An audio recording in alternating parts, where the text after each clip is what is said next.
नमस्कार दोस्तों, target with M के सर यूट्यूब चैनल में आपका स्वागत है। दोस्तों, आइए आज हम देखते हैं पंचायती राज व्यवस्था के बारे में और उनके महत्वपूर्ण तथ्यों का अवलोकन करते हैं। जानते हैं कि स्थानीय स्वशासन के जनक के रूप में लॉर्ड रिपन को माना जाता है। इन्होंने भारतीय स्थानीय स्वशासन को बढ़ावा दिया था, इसलिए इनको जो है स्थानीय स्वशासन के जनक के रूप में माना जाता है। भारत में 1882 के पहले भी देखा जाए प्राचीन काल में भी पंचायतों का उल्लेख मिलता है। प्राचीन काल में मौर्य साम्राज्य में लिच्छवियों गणतंत्र था। मध्यकाल में भी, चोल काल में इनका कहीं न कहीं उल्लेख मिलता है।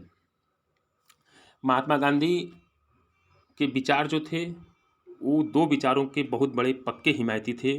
पहला स्वदेशी और दूसरा सत्ता के विकेंद्रीकरण के आधार पर। उनका यही विचार था कि ग्राम गणराज्य का विचार गांधी जी ने दिया था और इसी माध्यम से वो राम राज्य की कल्पना करते थे। गांधी जी कहते थे कि भारत गांव का देश है, गांव की प्रगति और खुशहाली पर ही देश की प्रगति निर्भर है। पंचायती राज का उद्देश्य एवं नीति अच्छी है जबकि नीयत खराब है, क्योंकि नेहरू जी के शब्दों में नेहरू जी कहते थे कि हमें पंचायतों को अधिकार सौंपना चाहिए, चाहे वे हजारों गलतियां करें फिर भी उन्हें अधिकार दो। नेहरू जी का विचार था। ग्राम पंचायतों का गठन अनुच्छेद 40 में उल्लेख किया गया है। मनरेगा के अंतर्गत काम करने का अधिकार अनुच्छेद 41 में उल्लेख किया गया है। पंचायती राज की शुरुआत 2 अक्टूबर 1959 को राजस्थान के नागौर जिले से शुरू हुआ था। यूपी में पंचायती राज की शुरुआत नवंबर 1959 में हुआ।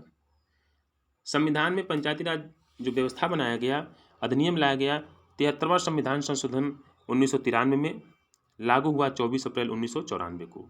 भाग 9 में इसका उल्लेख किया गया। अनुसूची 11 में है। अनुच्छेद 243 में ए से पी तक इनका उल्लेख किया गया है। कार्यक्रम पंचायती राज का 5 वर्ष के लिए निर्धारित किया गया है और यह शक्तियों का पृथक्करण पर आधारित है। पंचायती राज अधिनियम लागू करने वाला पहला राज्य कर्नाटक है। पंचायती राज में जो आरक्षण का व्यवस्था किया गया है, जो प्रावधान लाया गया है, एससी के लिए परिसीमन के आधार पर, एसटी के लिए परिसीमन के आधार पर और महिलाओं को जो आरक्षण की व्यवस्था की गई है न्यूनतम 33% और अधिकतम जो है 50%। यूपी में पंचायती राज त्रिस्तरीय प्रणाली पर आधारित है।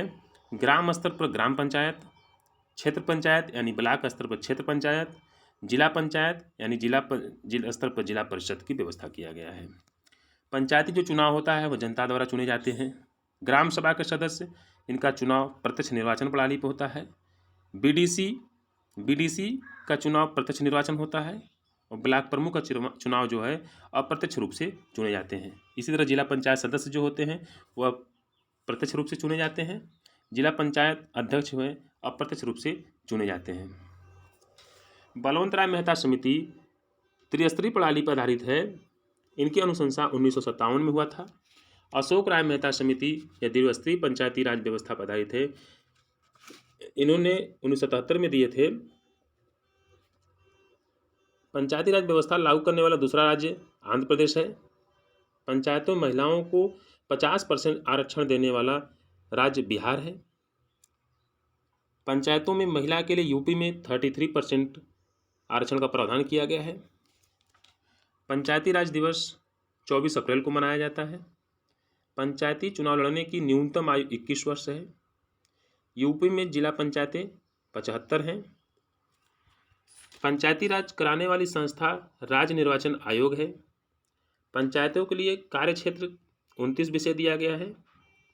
पंचायतों को धन देने का प्रावधान अनुच्छेद 243 आई में किया गया है, जो कि राज्य वित्त आयोग की अनुशंसा पर दिया जाता है।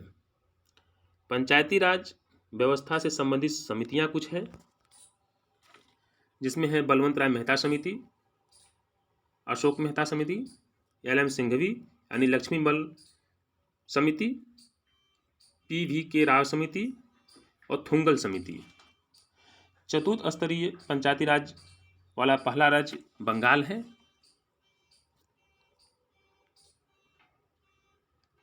पश्चिम बंगाल।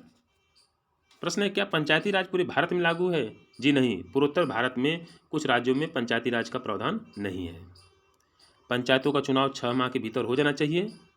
पंचायतों के सदस्यों को अविश्वास प्रस्ताव द्वारा हटाया जा सकता है, बिल्कुल हटाया जा सकता है, लेकिन चुनाव के 2 वर्ष बाद तथा विघटन के 6 माह पूर्व जिले का प्रथम नागरिक जिला पंचायत अध्यक्ष होता है। ठीक है दोस्तों, आज के लिए बस इतना ही। धन्यवाद। जय हिंद, जय भारत।